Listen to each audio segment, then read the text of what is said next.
हे राणे कंपनी जे आहे ते मराठा समाजात सूर्याजी पिसाळाची औलाद आहे। जर मनोज जरांगे पाटील मोहम्मद अली जिनाची दाढी राखून त्या पद्धतीने त्यांचं कार्य करत असतील तर राणे साहेब तुम्ही सुद्धा पेशवाई मधल्या शनिवारवाड्याच्या बाहेरचे चौकीदार आहात का याचं उत्तर तुम्ही मराठा समाजाला द्यायला पाहिजे। सूर्याजी पिसाळाची औलाद कोंबडी चोर नितेश राणे, त्याला काय बोलण्याचा अधिकार आहे? नितेश राणेंचं ते स्टेटमेंटच नाहीये। नितेश राणे साहेबांचा फक्त चेहरा त्या ठिकाणी किंवा तोंड त्या ठिकाणी किंवा शब्द त्याच्या ठिकाणी आहेत, परंतु त्यांना गाईड करणारा त्यांच्या पाठीमागे मार्गदर्शक खूप मोठा आहे आणि तो मराठा द्वेषी आहे, मराठा द्रोही आहे, हे आपल्याला मान्यच करावं लागेल। अशा काहीतरी चेहऱ्यांना समोर करून त्याचं तोंडसुख घ्यायचं आणि मराठा आरक्षणाचा मुद्दा दुसरीकडे न्यायचा हे यांचं मेन पॉलिटिकल इव्हेंट असतात आणि मेन पॉलिटिकल त्यांचा हेतू असतो। मनोज जरांगे पाटलाला हिणवत आहात सर्व मिळून, तुमचं हे सर्व लवकरच मोठं भांड फुटणार आहे आणि त्या मालकाला तुमच्या सांगायचं आहे की मालकानी आवरलं पाहिजे, जर नाही आवरलं तर तुम्हाला नांदेडमध्ये आल्यावर आम्ही काय करू शकतो हे येणाऱ्या काळात दाखवून देऊ। नमस्कार, महाराष्ट्र टाइम्स ऑनलाईनमध्ये आपलं स्वागत आहे। भाजप आमदार नितेश राणे यांनी मनोज जरांगे पाटील यांच्यावर टीका केली आहे। मनोज जरांगे यांच्या मराठा आरक्षणाच्या आंदोलनाचा फायदा मुस्लिम समाजाला होत आहे। त्यांनी मोहम्मद जिन्ना तर नाही ना असा प्रश्न टीका देखील केली आहे। याबाबत मराठा बांधव आपल्यासोबत आहेत, त्यांना काय वाटते आपण जाणून घेऊयात। काय वाटतं जे टीका केलेली आहे नितेश राणे त्याबद्दल? हे राणे कंपनी जे आहे ते मराठा समाजात सूर्याजी पिसाळाची औलाद आहे। अण्णासाहेब जावळे पाटील नेहमी म्हणायचे ही राणे आणि जे सरकारला मिळलेत ते सूर्याजी पिसाळाची औलाद आहेत। त्यापैकी एक सूर्याजी पिसाळाची औलाद कोंबडी चोर नितेश राणे, त्याला काय बोलण्याचा अधिकार आहे? मला म्हणायचं आहे तुम्ही तुमचं BJPत गेलात, तुम्हाला तुमची आठवण आहे की नाही मराठा क्रांती मोर्चा चालतात तुमच्या मुंबईच्या गाडीवर तुमचे लोक नाचले होते, त्यावेळेस तुम्हाला येऊसुद्धा दिलं नाही। तुम्ही हे लक्षात ठेवा, राजकारणात गेला म्हणजे एवढे लाचार आणि दूरदृष्टीचे होऊ नका, लाचार बनवून या देवेंद्र फडणवीस सरकारचं चाटू नका, एवढंच या ठिकाणी मी सांगतो। त्यांनी अशी टीका केली की मनोज जरांगे पाटील गोदडीत होते तेव्हा नारायण राणे यांनी आरक्षण त्या मराठा समाज दिले होते। मला या ठिकाणी गोदडी आणि चादर हा विषय नितेश राणेनं तरी बोलू नये, कारण त्यांनी ज्या कोकणातून येऊन मुंबईमध्ये भलं मोठी प्रॉपर्टी कमवली, या प्रॉपर्टीमध्ये चादर गोदडी कोणी गोदडी जन्मते? पूर्वी गोदड्याच होत्या, तुम्ही गोदडीत आहात, आज बी गोदडीत आहात। तुम्ही तुमचे जे खासदारकी आमदारकी बाजूला ठेवून तुम्ही आता समाजात फिरा, तुम्हाला त्यावेळेस कळेल। उद्या तुम्ही एकदा आज निवडून आला लोकसभेला म्हणजे उद्या तुम्हाला आमदारकी आहे ना, त्यावेळेस कळेल गोदडी काय आहे आणि चादर काय। आपल्यासोबत आणखी काय मराठा बांधव काय सांगाल जे नितेश राणेनं जे वक्तव्य केलेलं आहे एक प्रकारे निषेधार्थ मराठा समाज होत आहे, आपल्याला काय वाटतं? नाही, सर्वात पहिल्यांदा तर पोटतिडकीने लढणाऱ्या मराठा योद्धा मनोज जरांगे पाटील यांच्यावर बोलण्याची त्यांची पात्रता नाही आहे, त्यांनी बोलू नये। का? जरांगे पाटील हे सामाजिक चळवळीमधून स्वतःला झिजून समाजासाठी त्याचं सॅक्रिफाईस खूप मोठा आहे, त्याग खूप मोठा आहे, या त्यागातून स्वतःच्या हिमतीवर उभा टाकलेलं नेतृत्व आहे।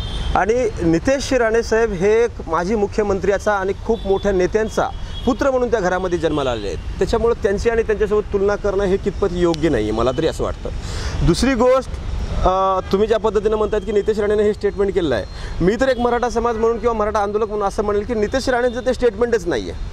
नितेश राणे साहेबांचा फक्त चेहरा त्या ठिकाणी किंवा तोंड त्या ठिकाणी किंवा शब्द त्याच्या ठिकाणी आहेत, परंतु त्यांना गाईड करणारा त्यांच्या पाठीमागे मार्गदर्शक खूप मोठा आहे आणि तो मराठा द्वेषी आहे, मराठा द्रोही आहे, हे आपल्याला मान्यच करावं लागेल। कारण जेव्हा जेव्हा मराठा आरक्षणाचा मुद्दा ऐरणीवर येत असतो तेव्हा तेव्हा अशा काहीतरी चेहऱ्यांना समोर करून त्याचं तोंडसुख घ्यायचं आणि मराठा आरक्षणाचा मुद्दा दुसरीकडे न्यायचा हे यांचं मेन पॉलिटिकल इव्हेंट असतात आणि मेन पॉलिटिकल त्यांचा हेतू असतो।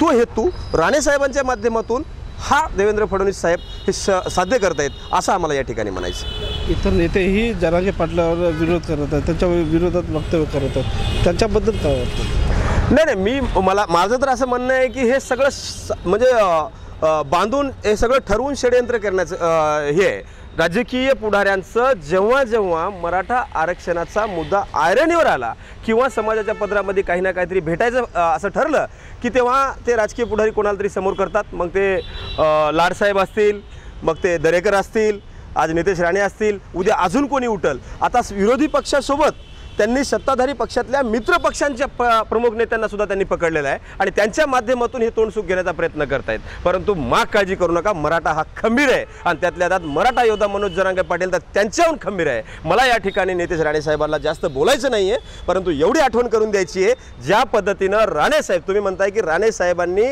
जरांगे पाटील लहान असताना राणेसाहेबांनी आरक्षण मिळवून दिलं आहे. 2013ची गोष्ट आहे.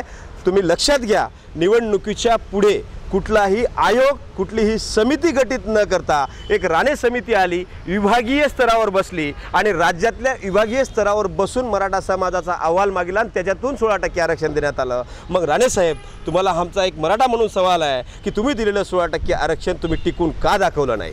पहिली गोष्ट. दुसरी गोष्ट, ज्या पद्धतीनं तुम्ही मोहम्मद अली जिनाच्या दाढीवरून मराठा योद्धा, संघर्ष योद्धा मनोज जरांगे पाटलावर टीका करतायत ना, तर माझा एक मराठा आंदोलक आणि जरांगे पाटलाचा समर्थक म्हणून तुम्हाला सवाल आहे, जर मनोज जरांगे पाटील मोहम्मद अली जिनाची दाढी राखून त्या पद्धतीने त्यांचं कार्य करत असतील तर राणेसाहेब, तुम्ही सुद्धा पेशवाईमधल्या शनिवारवाड्याच्या बाहेरचे चौकीदार आहात का? याचं उत्तर तुम्ही मराठा समाजाला द्यायला पाहिजे.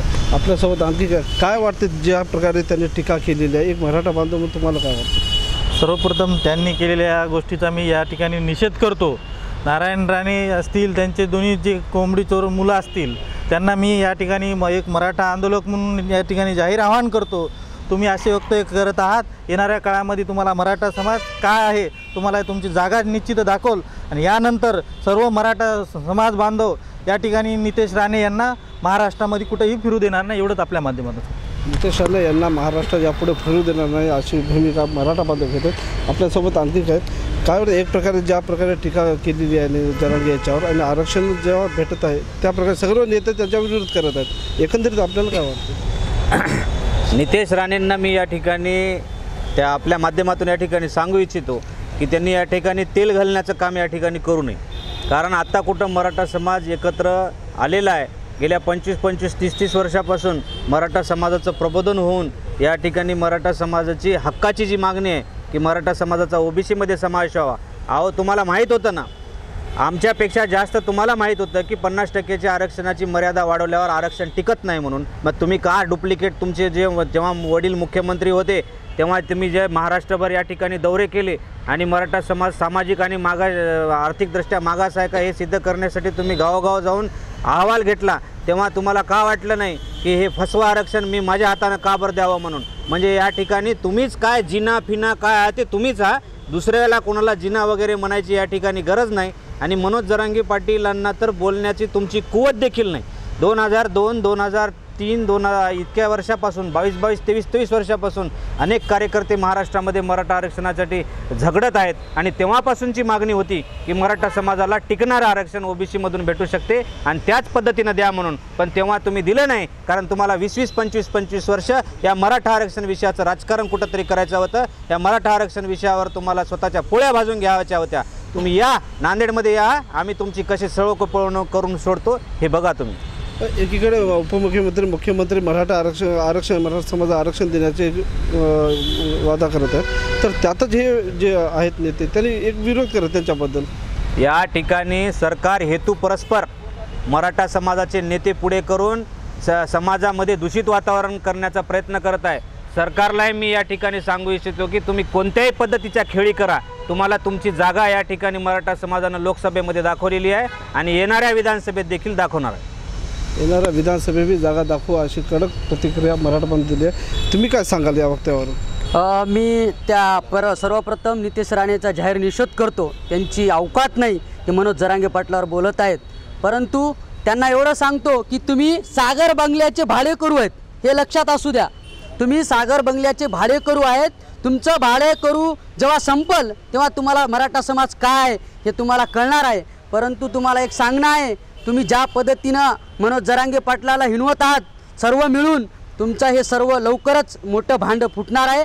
आणि त्या मालकाला तुमच्या सांगायचं आहे की मालकानी आवरलं पाहिजे, जर नाही आवरलं तर तुम्हाला नांदेडमध्ये आल्यावर आम्ही काय करू शकतो हे येणाऱ्या काळात दाखवून देऊ. आणि मनोज जरांगे पाटील बोलणे आहेत की तुमची लायकी नाही आणि तुम्ही हे जर बोलणं नाही थांबवलं तर तुम्हाला येणाऱ्या विधानसभेमध्ये काय आहे ते मराठ्यांचा धडा तुम्हाला दाखवण्यात येईल. जरांगे पाटील गोदडीत होते तर नितेश नारायण राणे यांनी आरक्षण दिलं असं देखील त्यांनी वक्तव्य केलं. तुम्ही आरक्षण दिलं, परंतु तुमचेच वडील हे महाराष्ट्राचे मुख्यमंत्री होते, मग तुम्हाला आरक्षण का टिकवता आलं नाही हा प्रश्न आहे माझा त्या बारक्या पोरांना. आणि जे हे बारके बोलालेत ना सागर बंगल्याचे भाडे करू, यांना सांगायचं तुम्ही जे छोटे बोलत आहात ना तुमची मनोज जरांगे पाटलावर बोलण्याची उंची नाही आहे. तुम्ही बारके बारके बोलत आहेत, मोठे बोला. जरांगे पाटील तुम्हाला स्थळ की पळचं उत्तर देतील. आणि मराठ्यांचा नाद करू नका. जे मराठ्यांचा नाद केलाय ते आजपर्यंत संपत आलंय. महाराष्ट्रात मराठ्यांचं चालते आणि इथून पुढे मराठ्यांचंच राज्य म्हणून चालेल. येणारी विधानसभा तुम्हाला आम्ही दाखवून देऊ.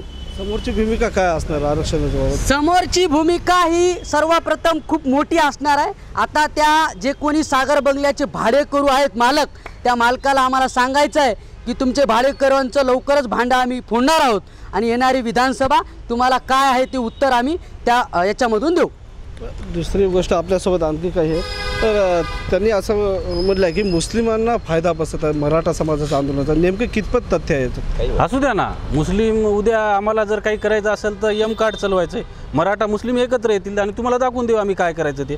तुम्ही कोण सांगणार आम्हाला? शिवाजी महाराजाच्या काळात सुद्धा मुस्लिम बांधवानं शिवाजी महाराजाचं संरक्षण जास्त केलं आहे. असे दलाल पेशवाईचे पंथाचं ऐकून कोणीही बदनाम करणारे जे लोक आहेत यांना एकच सांगतो की मुस्लिमाचा जर फायदा झाला असेल तर होऊ द्या. मराठ्याचा फायदा मुस्लिम करतील आणि मुस्लिम मराठ्याचा फायदा करतील. तुम्हाला काय वाटतं, मुस्लिमांचा फायदा होईल जरांगे पाटलाच्या आंदोलनामुळे? मराठ्यांच्या विरोधामध्ये मुस्लिम कधी नव्हतेच. स्वराज्याच्या काळापासून जर आपण लक्षात घेतला असेल तर छत्रपती शिवरायांनी 18 पगड जाती आणि 12 बलुतेदारांचं राज्य या ठिकाणी स्थापन केलं होतं. या प्रत्येक स्वराज्याच्या कारभारामध्ये आणि प्रत्येक स्वराज्याच्या रणांगणामध्ये सुद्धा मुस्लिम मावळ्यांचा सहभाग होता. त्याच पद्धतीनं मराठा समाजाचं आणि मुस्लिम बांधवांचं एक अतूट नातं स्वराज्यापासूनचं आजपर्यंत जे आहे तेच माधव नवल.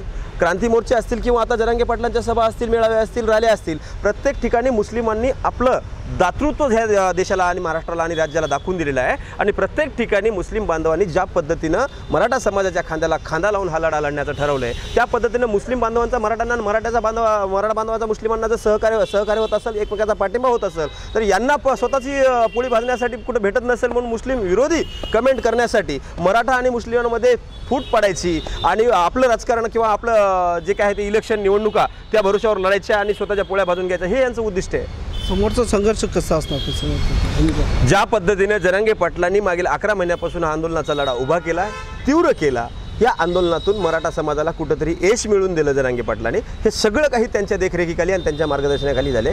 आज इथून पुढे सुद्धा जरांगे पाटील जे बांधतील ते तोरण आम्हाला मान्य आहे. जरांगे पाटील जे ठरवतील ते धोरण आम्हाला मान्य आहे. तळागाळातला मराठा समाज हा 99% जरांगे पाटलांसोबत आहे. 1% त्यांच्यासारखे राजकीय लाचारी करणारे लोक 100% मराठा समाजाच्या विरोधामध्ये गरळ ओकणार ही आम्हाला पहिल्यापासून माहिती आहे. इथून पुढे सुद्धा त्यांनी जरी गरळ ओकली, फक्त जरांगे पाटलांनी आदेश करावा, यांना तडसतोड उत्तर देण्यात येईल. परंतु जरांगे पाटील एवढा संविधानिक आणि एवढा सामंजस्य पुरुष आहे की त्यांनी आत्तापर्यंत कदापि आम्हाला असे आदेश दिलेले नाहीत आणि इथून पुढे पण देणार नाहीत. कायद्याची लढाई ही कायद्यानेच लढल्या जाईल. हे शांततेचं युद्ध सरकारला परवडणार नाही, ही त्यांची दिशा आहे. त्याच दिशेला आम्ही पुढं करून याच दिशेचं आम्ही पालन करू. जर यदा कदाचित जरांगे पाटलांनी राजकीय कुरघोडी करण्यासाठी आपल्याला राजकारणामध्ये उतरावं लागेल हे जर त्यांनी ठरवलं असेल तर जरांगे पाटलांनी सांगितलेलं राजकारण सुद्धा आम्ही आंदोलन म्हणून स्वीकारू. हे होते मराठा बांधव. कितीही नेत्यांनी विरोध केला असला तरी संपूर्ण मराठा समाज जरांगे पाटलासोबत असल्याची प्रतिक्रिया मराठा बांधव दिलेत. Arjun Rathod, Maharashtra Times online, Nanded.